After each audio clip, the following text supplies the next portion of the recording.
Hello and welcome to the Fit to Transform podcast, where you learn how to train and diet effectively and, most importantly, how to maintain those results for life, once and for all. I'm Nikias Tomasiello, a transgender training and nutrition coach working online with anyone who's ready for a true lifestyle transformation, anywhere they may be in the world. As a friendly reminder, any and all information provided is for educational purposes only. You should consult with your doctor before implementing any changes to your diet and exercise program.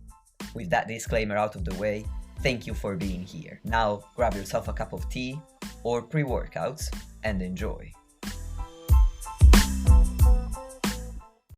Yo, dear listeners, hello and welcome to the podcast. In this solo episode, I want to talk about the summer holidays. If you're yet to go on holiday and you are kind of dreading it because you're afraid of losing some progress, or if you've just come back and maybe you feel a little bit shit about yourself and you're struggling to get back into a routine, then this episode is for you. I think this is a helpful topic to cover because in my experience as a coach, a lot of people struggle with the holiday season, and it's also being shown in research that the most significant amount of weight that people seem to gain, which then over time adds up to increase the rate of obesity in the Western world at least, seems to occur particularly during the holiday season. And it seems to happen both in people who are not actively trying to lose weight, they're not monitoring their behaviors, and in people who are doing that. However, it seems like in people who are doing this, the fact that they are paying more attention to their habits helps prevent a little bit of weight gain compared to the people who aren't trying anything at all. So first of all, why does this happen? In my opinion, there are two main reasons. The first one is that a lot of people tend to crash diet before the holiday season. They want to get lean for summer, right? So they go on this really extreme dieting approach. And by the time they get to the holiday, they tell themselves, I put all this work into getting into the shape that I wanted. Therefore, I earned eating what I want on this holiday. And if you've listened to any of my content, then you'll know that that's not the case. You haven't earned anything. If you eat in a calorie surplus, you are going to gain weight. However, I don't blame these people for feeling that way because when you go on such an extreme diet, you accumulate a lot of mental fatigue and a lot of hunger. And it's plausible and understandable that they will want to eat at the end of that dreadful period. But then there's the other reason, which is how they react to the holiday. So whether they crash dieted or not, let's say they go on holiday and they don't act in a way that's aligned with their goal. And when they come back home, they tell themselves, woe is me. I put on weight, I ate like shit, I ruined all of my work, so what's the point now? And they don't try to simply get back into their routine. They either give up on the routine or they try another crash diet to fix what they did during the holiday. So in this episode, I want to give you 3 fixes to prevent these 2 scenarios from happening to you. The first fix is pretty obvious. Let's avoid crash dieting or any crazy extreme approach before a holiday.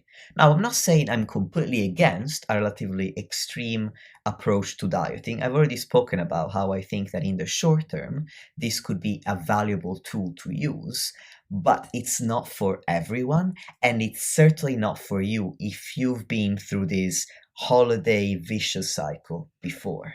The second fix kind of happens automatically if you have the first fix in place. And it's to set a goal of enjoying your holiday while being realistic, flexible, and conscientious, which are the 3 things that I recommend my clients to focus on when they're going on holiday or when they have a social event involving food. By realistic, I mean that you don't make a plan that you won't stick to.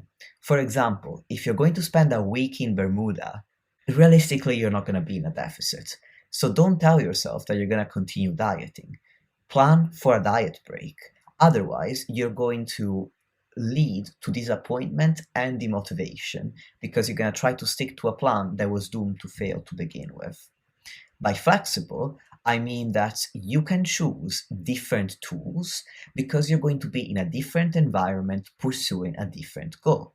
For example, maybe at home you track your food all the time, but while you're away, again, you're going to Bermuda, maybe tracking every single day is simply unfeasible. It doesn't mean that if you stop tracking, you're going to fail. You're simply going to choose a different tool to accomplish a different goal. So, for instance, instead of tracking, you could say, I'm going to focus on eating mindfully. So, I'm going to start eating when I'm hungry, stop eating when I'm satisfied. I'm going to be flexible with my food choices, but I'm going to make sure that I have some protein and some vegetables or fruit with at least 3 meals every single day. And I'm going to try and maintain at least the same number of meals that I eat every day so that I don't throw off my hunger cues. That's a perfectly reasonable tool to use. It's the tool of informed mindful eating with portion control instead of the tool of calorie tracking. Remember, calorie tracking isn't the end all be all, it's not the goal, it's a tool that you use. So that if you swap it for a different tool that works better, that's no problem at all. In fact, it's what I'm recommending here. Finally, by conscientious, what I mean is that you don't suddenly go forgetting the basics of healthy nutrition and movement that you've been practicing and instead start face planting cake while lying on a sunbed, which, by the way, I think is also potentially dangerous if you eat while you're on a sunbed. Anyway, that's beside the point. The point is that yes, you can be more flexible. Yes, you can have foods that you normally wouldn't eat on the regular, but you still want to do this within reason. Because, of course, if you go YOLO, well, you can't expect to come back and not have put on a little bit of body fat. At the same time, you can also decide, this one holiday, I want to go YOLO. I know that I am going to gain some weight, and I'm okay with that. That's also within your power, of course. You can decide whatever you want. My point is, make the decision and accept the consequences, because the worst thing that you can do is make a decision and hope for a different outcome, because you're not going to get that different outcome and you're going to be disappointed. Now, the third fix is to change your mindset around the holidays. A lot of people think of a holiday as a time when their routine will go out of the window and they're going to lose all of their progress. So they scare themselves. Whereas you want to look forward to a holiday. You don't want to resent it or be afraid of it. So think of the holiday as a way to make yourself miss your routine. Because as much as I love routine, and if you know me, you absolutely know how much I love my routine, I also recognize that for a lot of people, it becomes stale after a little bit of time, even if it's really good for you. Let's say that you start working with a coach, maybe you hired me, wink, wink, wriggle, eyebrow wriggle. Anyway, you started working with a coach, you're really excited, and you're doing really, really well for a month, 2 months, 3 months. Eventually, the novelty wears off, the excitement ebbs away, and you start thinking, now it's getting a little bit boring. And also, you have to acknowledge that if you had different behaviors that weren't as health promoting for a really long time, 3 months is not going to be enough to completely overcome the urge to go back to those. So think of a holiday as the perfect time to reset, to press the reset button and take a break from this routine. Again, you're realistic, you're flexible, you're conscientious, but also you're a completely new environment, you're doing completely different things. You take a break from the usual day-to-day, so that when you go back to that routine, you're actually looking forward to it because you're thinking, you get back home and you think, that was fun, but I don't want to live like that every single day, right? Because, for example, I wouldn't know what to do personally if I didn't have this job. Now, I know not everyone enjoys their job, but we all tend to enjoy doing something. And after a holiday, most people will feel like they want to get back into doing something that they consider productive, especially if they really took the time to enjoy themselves and fully relax. And I wish that on you, because if you come back from the holiday and you're so as stressed as you were beforehand, I don't think you did that holiday right, my friends. Anyway, when you get back home, if you take this approach to this mindset to the holiday periods, you're going to come back and you're going to be excited to get back into the routine. And I've seen this with myself and with all of my clients. For instance, I often deload because I've accumulated mental fatigue. I don't really want to train with the same degree of drive that I had before. But believe me, by the end of a week of deloading, I am chomping at the bit to go back to training. Similarly, some of my clients, every now and again, want to take a break from tracking calories, even if they're not necessarily going away. They just say, hey, how about this week? I'm mindful with my food choices, but I'm not going to track every single day. And then, by the end of however long that period is, they're usually really happy to go back into tracking if that's still in line with their goals.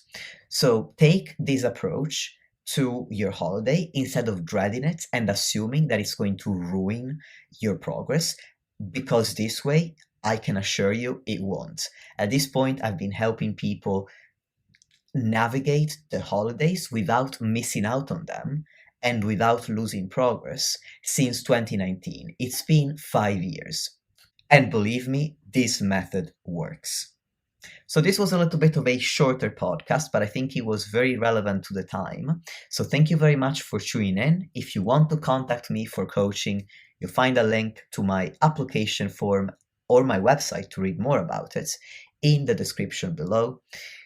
Please, if you haven't already, leave a comment or rather a review or a 5-star rating. Ideally, I really like 5 stars because it really helps get the podcast out to more people, which in turn makes it more appealing to guests, which means I can get more and more well-renowned guests for you. So thank you again for tuning in, and I will speak to you very soon.